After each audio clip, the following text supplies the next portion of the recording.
Hi, I'm Grant Mukai here at Wellesley Media, and I'm here with Jacqueline and Gabrielle from the Walk for Hunger and Project Bread, and they're going to tell me a little bit more about the Walk for Hunger. So can you start off by giving me an introduction on what Project Bread is before we get to the walk?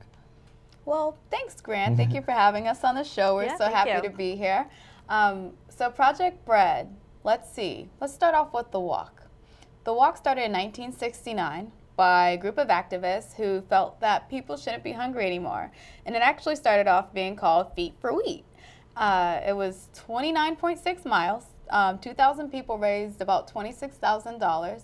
And it happened every year. And they said, this is kind of great. We need to keep it going. So they said, we need an organization set in place to make sure that this happens every year. So then pops out Project Bread. Yep. Yeah, so Jacqueline could talk a little bit about what Project Bread focuses on. Yep, so Project Bread is the only statewide anti-hunger organization, and we focus on community-based meal programs, childhood and school nutrition, and we also focus on public education.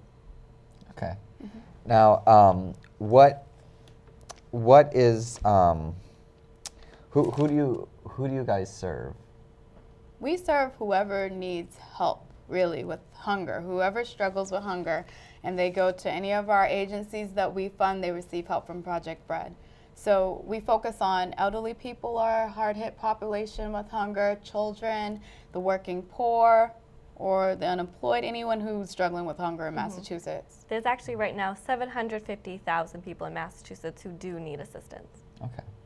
Now, you mentioned that the walk is like 26 miles long? It was originally 29.6 miles. Now it's 20, so Okay. don't worry. It's Now, where does the walk take place?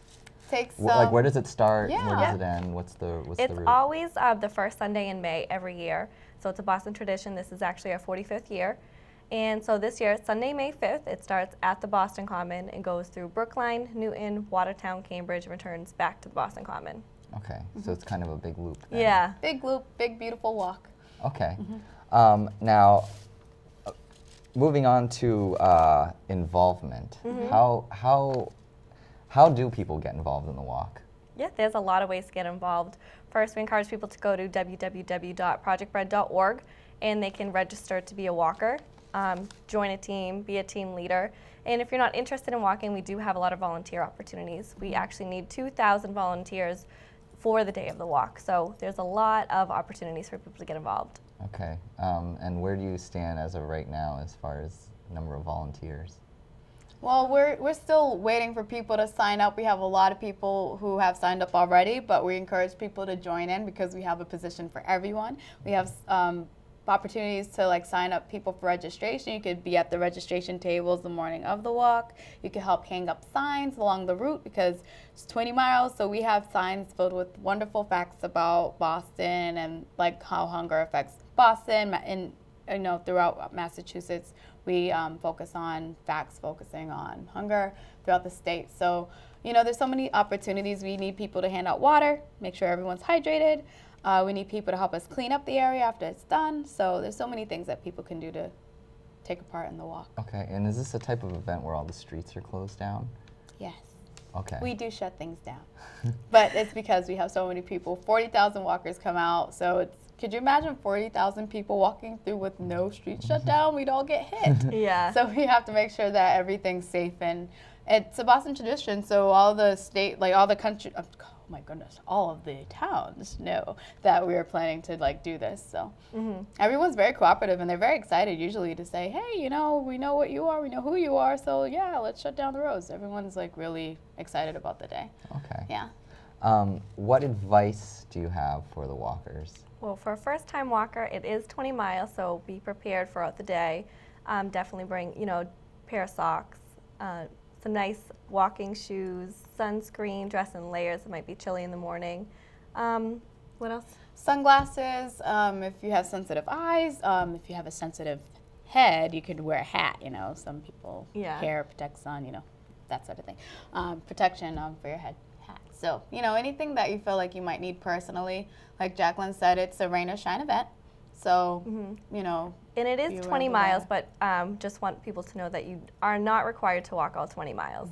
So we do have shuttle buses if someone needed to take a break or just thought that's all they could do for the day. We could take them right back to the Boston Common. Okay. Now, for people who have already walked, or who maybe are a veteran walker, Yeah. is there any feedback that you can share with us about what they think of the walk and why they are involved? Oh, people love the walk. We have people who are still involved that were involved with the very first walk. So they come back and they know what they're dedicated to, and they inspire other people to become a part of this movement as well.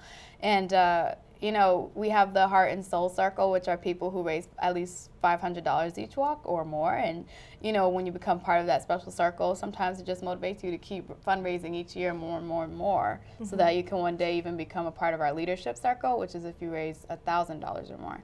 So it's sort of like this cute little unit that raises so much money, and like they're just so invested in this cause. So we have a lot of returners that are just like so adamant about Yeah. this, and they really do inspire the people around them to. It's great to hear everyone's walk story. Some people do needed assistance before, and now they're able to give back. So it's great to hear, you know, a wide range of why people want to be involved.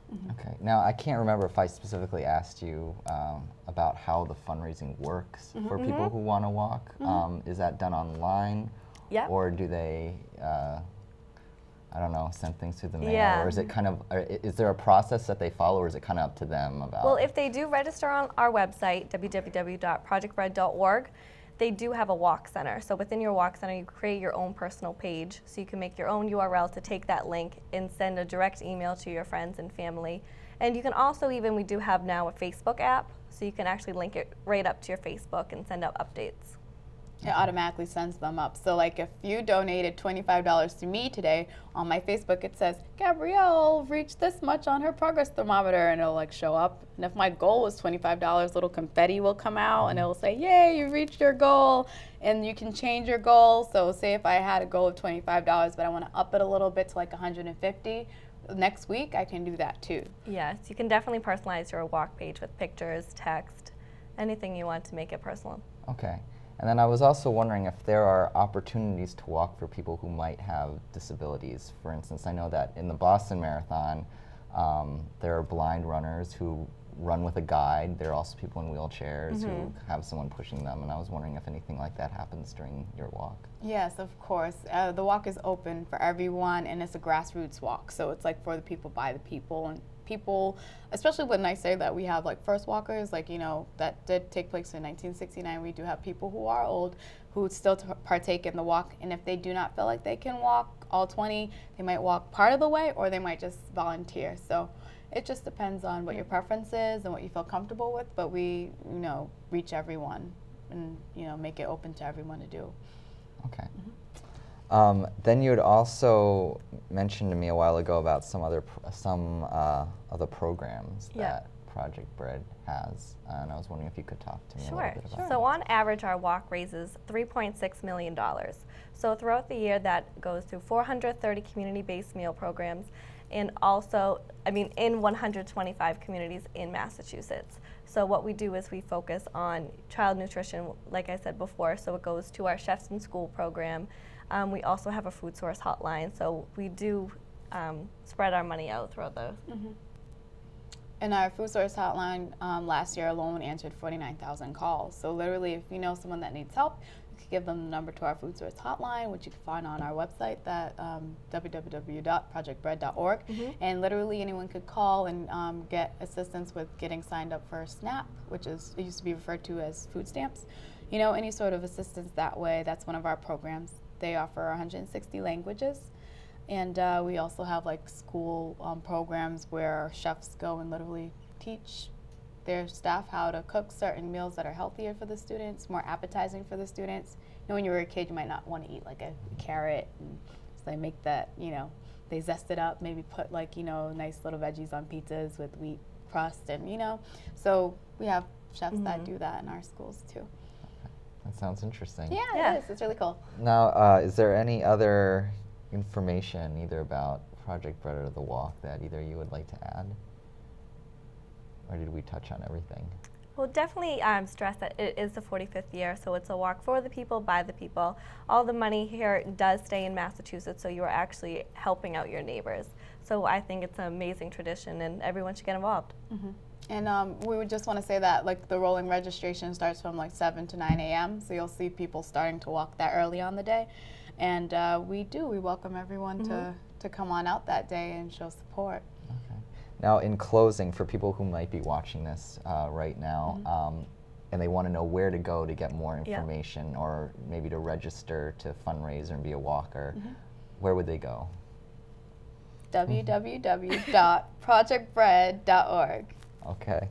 Well, Wellesley Media wants to thank Jacqueline and Gabrielle Thank for you. being here. Thank you for having us. And once again, I'm Grant Mukai, and thank you for joining us, everyone.